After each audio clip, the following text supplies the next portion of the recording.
Evagoras?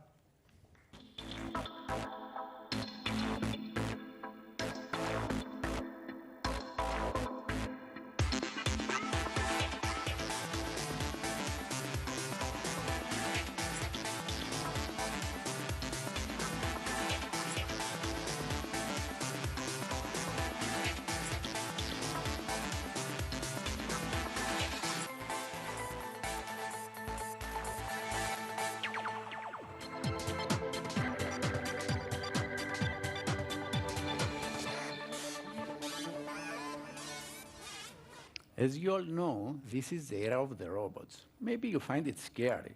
Personally, I think it's amazing.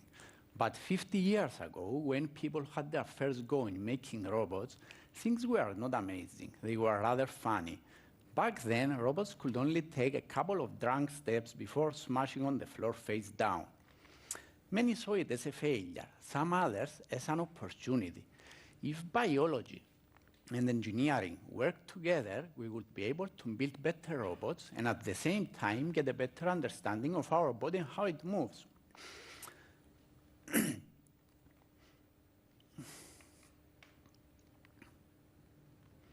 In this area, which is called human-inspired robotics, nature drives the design, so that the design can drive the nature.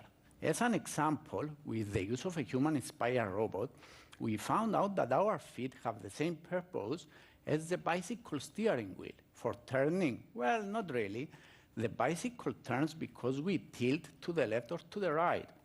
The steering wheel merely increases the distance inside which we can have our center of gravity without falling over. The same goes for our feet. Here's the proof. I can walk and turn on my heels alone without using my feet. And with this knowledge, we can now build much better bionic prosthetic limbs. When it comes to the control of robots, engineers had a hard time for years. Take a look at Asimo, the famous humanoid. That poor guy can only walk with his knees bent. This is because when they straighten up, some numbers in some equations are divided by 0, and Asimo's computer cannot handle infinite values. But then how is our brain doing it so gracefully? Well, it doesn't. When we want to walk, our brain only decides the beginning, the end, and the speed of walking. From there on, two separate sets of neural networks down in our spine take over. They play some kind of ping pong between them, but instead of a ball, they exchange electrical potential.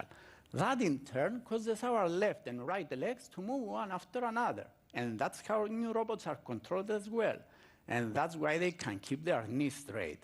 In fact, human-inspired robots can now perform some truly amazing things. And the knowledge we have gained along the way has been transferred to medicine and rehabilitation. Because of that knowledge, there is now hope that in the next 10 to 15 years, paraplegic people will be able to walk again. So the next time you see a robot, remember to say, "Dude, you are amazing." Thank you.